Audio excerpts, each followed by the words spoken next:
Good morning, COVID fans. I'm your teacher, Miss Fry, back here in sunny Florida. Drove through the night, so if you see huge bags under my eyes, that's why. No, I slept. My husband drove. So luckily for him, he drives really well at night because he comes from a family of truckers and they're used to driving at night. And we were able to drive through the night and make it back here in about 9 hours. And we're back here. We slept for a little bit in bed and ready to start the day. I hope you guys had a good day yesterday, aside from the horrifying 5 questions of math. The homework answers were all across the board. A few you text me and asked me to confirm the answers, and I sent you a picture, but don't fret and forget. Today I'm going to go over every single one in our 2 o'clock session. That way we confirm that you all had the right answers, and I'll go ahead and record that session too. That way I can post it on YouTube afterwards. If you can't make the 2 o'clock session today and you want to figure out if you have the right answers or not, or the process with how to do them, then feel free to watch the recording on YouTube. It will be on later tonight. Okay, so today is Tuesday, which means it's a social studies day. And in social studies, you're talking about the characteristics of money today. And different ways that money can be in different countries, or different ways that money has been in the past. And in religion, you're in day 2 of chapter 18. And then in ELA, you're in day 2, which is your practice spelling and then your comprehension page.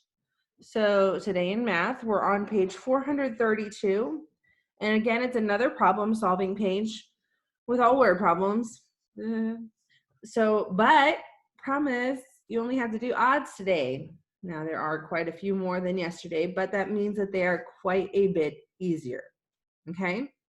So what I'm going to do is, if you remember from when we did this lesson in the fractions chapter, unfortunately, I can't help you with each of them because I would make a video that was like an hour and a half long. But I can walk you through a few of them because each of them have different skills that we have learned in this whole decimals unit. Some of them are on comparing decimals. Some of them are on writing decimals. Some of them are on adding decimals. Some of them are division with decimals. So each one is different, and you're going to have to pinpoint each one separately, but they are definitely not as hard as yesterday's. So take a deep sigh, don't freak your parents out, wipe your brow. You made it through yesterday. Whew, today is much easier. So with that being said, let me share my screen, and we'll go right into the whiteboard, and I am going to do the odds today because I want to give you that leg up an understanding, and I'll work through some of the ones that you have to do. So I'll just randomly do a couple here. You ready? All right, so I'm going to start off just with the obvious. Number 1. Let me write it down. Okay, it says the instructions first. So we need to make sure we still read, plan, solve, and check. So I'm going to read through number 1, which says April swam 0.6 kilometers. Did she swim more or less than half of a kilometer? So I'm going to write, I had to think about it first, right? Because now I have to plan. What kind of question is this? Is this adding? Am I adding up something? Or do I see the word more or less? Oh, more or less. That means that this is a comparing question, which means I have over here the 0.6, right? And it says, is it more or less than half? Well, I know from when I was doing fractions that, and then in our first couple lessons, that I can also turn a fraction into a decimal, right? But what does the denominator need to be of a fraction to turn a fraction into a decimal? Well, let's remind ourselves over here. What's the denominator over here? It's 6 what? This is 6 tenths. Very good, guys. 6 tenths. So how can I get this over here to be tenths. I'm going to change my font or my pen. How can I multiply the same on the top and the bottom to make the bottom be tenths? 2 times what is going to give me 10? 2 times 5. Yes, let me turn it on, like get it back. 2 times 5. So whatever I multiply by the bottom, I have to multiply by the top, which means that this is the same as 5 tenths. Oh, so now I can easily compare and contrast because it looks the same as this because they have common denominators. They have 10 in the denominators. They are the same. So I can now compare them. Which one has more? So then if I follow my rules, which should still be on my wall, if the denominators are the same, I look at the numerator, and the numerator that is more, and the numerator that is less. So which one is more? Ding, ding, ding. 6 tenths is more than half. Ba-bum. And I can prove that by saying that half is equal to 5 tenths. All right, that's a comparing one. So now I'm going to go randomly, and I'm going to go and now do number 7. A race began 12.3 kilometers from the bridge, crossed the bridge, and ended 13.4 kilometers after the bridge. If the total distance was 26.5 kilometers, how long was the bridge? Okay, so now that I've read it, now I'm going to visualize and make a plan. Am I comparing? Or am I adding up distances to become a length? Definitely adding up distances to become a length. So I'm going to draw, if he's doing a race, it's really easy to draw a start and a finish. And I know his bridge is in there somewhere. So I'm going to now fill in what I already know. What are the facts I know already? So I'm going to change my pen. And it's going to say, a race began 12.3 kilometers from the bridge. What does that mean, from the bridge? Does that mean they were on the bridge? Or does that mean they were 12.3 kilometers away from the bridge? So here was 0. How long did it take them to get to the bridge? If the bridge was 12.3 kilometers from the starting line. We're going to have to learn that language, guys. That language is something you're going to have to hear. If you were to say, if it was 30 minutes from the start of the movie, how long do I have till the start of the movie? I have 30 minutes till the start of the movie. So if I was from, it means that it's that much away from me, right? So how much was it away from me? It was 12.3 kilometers away from me when I was at the starting line, right? So now I'm going to draw my bridge with red. Boom. Okay. All right. Now it says a race began 12.3 kilometers from the bridge. It crossed the bridge and ended 13.4 kilometers after the bridge. Uh-oh. So now I have another problem, and I'm going to shorten my bridge here real quick. Hold on a second. Make it just a little bit smaller because it's not a big bridge. All right, so now they used different wording too.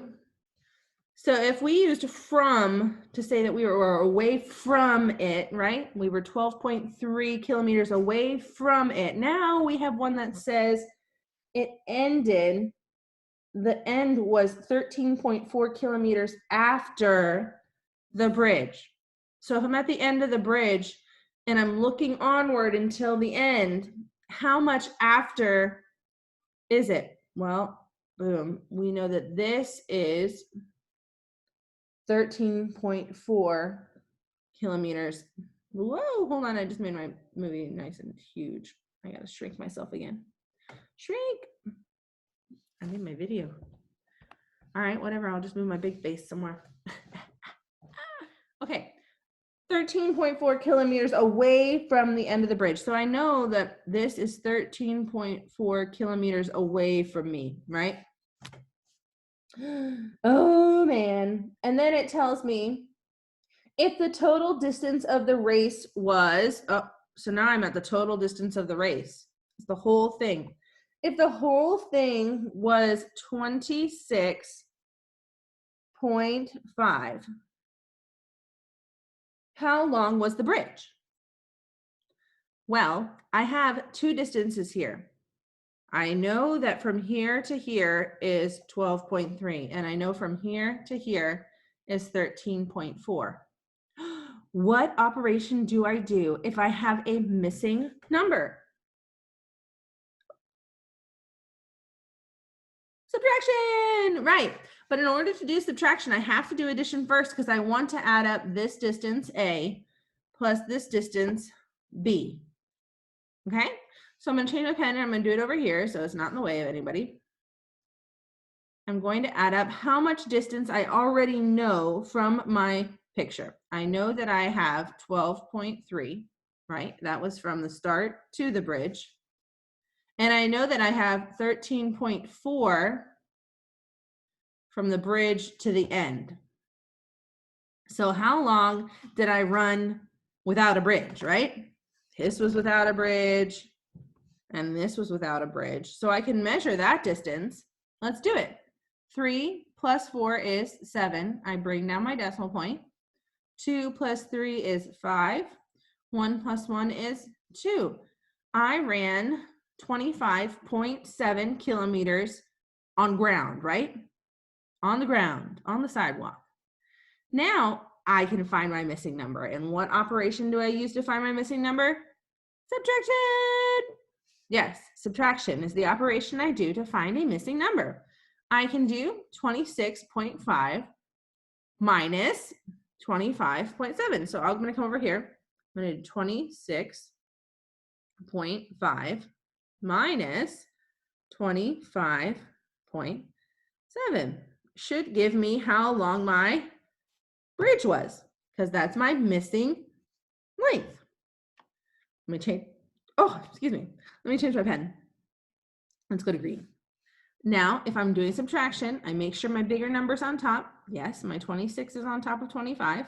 And I make sure that my decimal points are aligned, right? That's the first thing I check.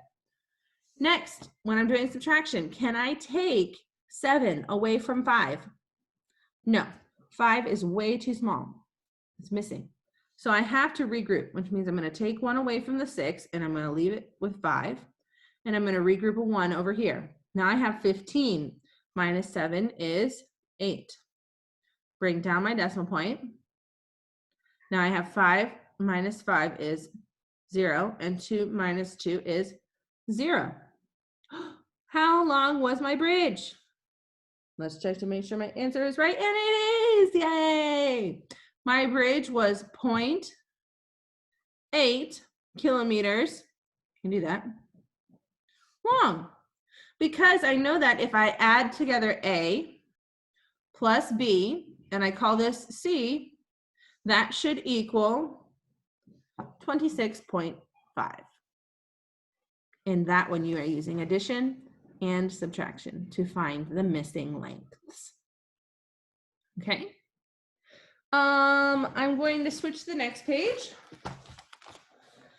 Go more into these, choosing a strategy from the list or use another strategy you know to solve each problem. They give us strategies that say choose the operation, guess and test, find a pattern, work backwards, use more than one step, or use a drawing or a model.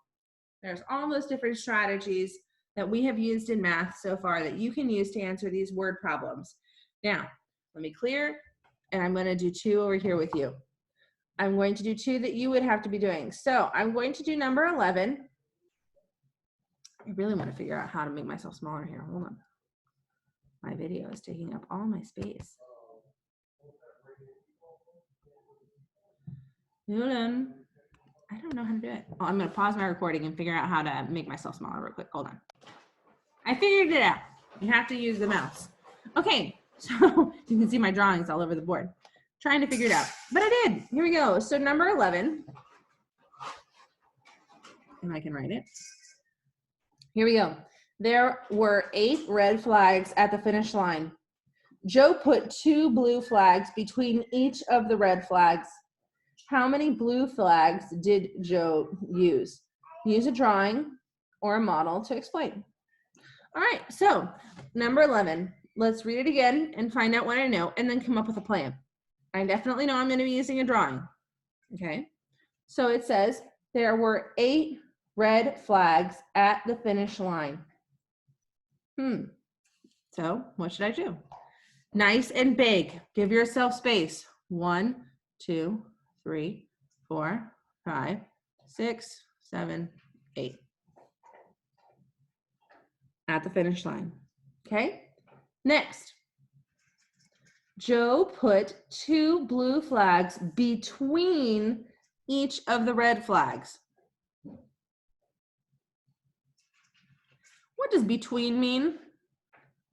Between means in the middle of. So do I put any out here or over here? No. When it says I put them between, that means I have to put them in the middle of 2 red flags. Okay? How many blue flags did Joe use? Easy. Let's count by 2, shall we? 2, 4, 6, 8, 10, 12, 14. Use my words. 14 blue flags. Was that easy to do? Yes, all I needed to do was draw a picture, and the picture clearly and easily told me how many blue flags I needed. Okay, I just needed to know that vocabulary word between to make sure that I did not put any here and I did not put any there. Okay, that was what they were checking for on that one. Let's do another one. I'm going to do number 15.